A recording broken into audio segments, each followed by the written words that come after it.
office burst open, and 10 shrieking, growling, barking, man-like hell-spawn were in the office, spraying greenish fluid.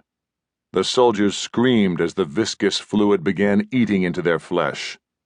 5 who weren't hit in the initial volley scrambled for their weapons, but 2 of them were doubled up in agony before they reached the rack. A third was hit before he could bring his weapon to bear. The 4th was hit by 3 streams, and his fingers spasmed on the trigger of his flechette rifle, spraying miniature darts into one of the raiders.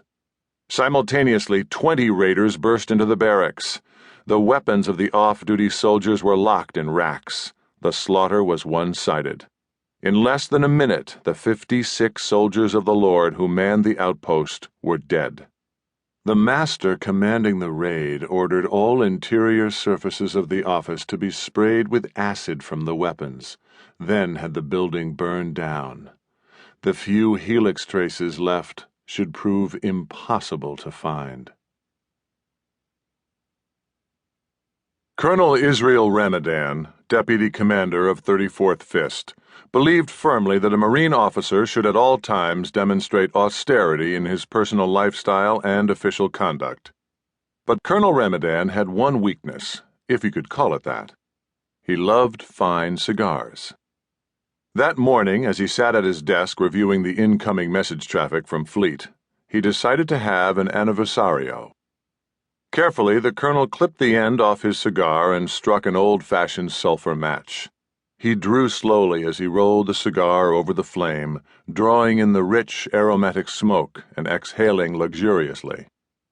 Wreathed in cigar smoke, Colonel Ramadan briefly reviewed the incoming message traffic on his screen.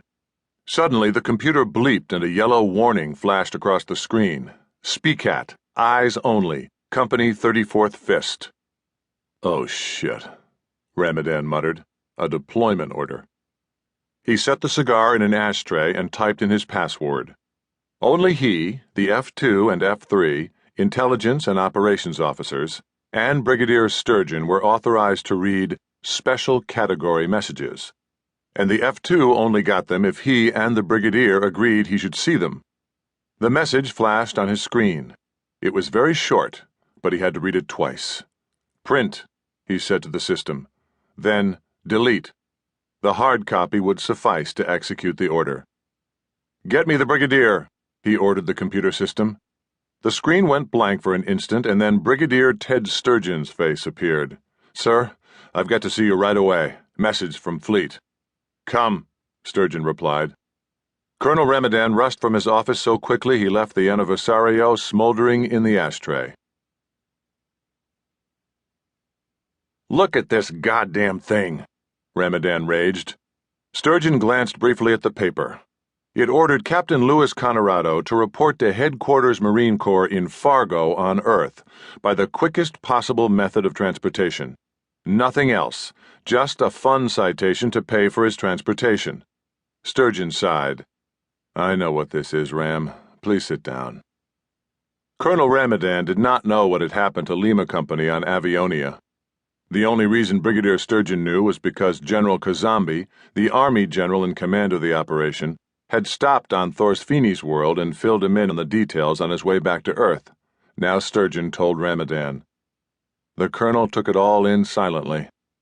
So I guess despite this Army general's promise, this Hoxie woman really has filed charges against Lou for letting her guinea pigs go. Sturgeon slapped the order with his hand.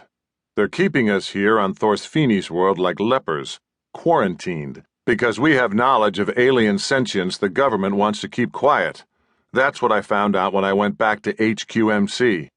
All right, I accept that. But this, he slapped the paper again. This crap goes too damned far. They're taking away one of my best officers because some dried-up old... He let the words trail off. Then, okay, Ram, get Van Winkle at battalion. Tell him to have Lou report to me personally on the double. Back in his office, Ramadan discovered the anniversario had gone out. He relit it. These were the only cigars he knew of you could do that with and lose none of the flavor. He got Commander Van Winkle on the system. to keep listening to this audiobook. I've left you a link in the description so you can do it, at no cost thanks to Audible's 30-day free trial.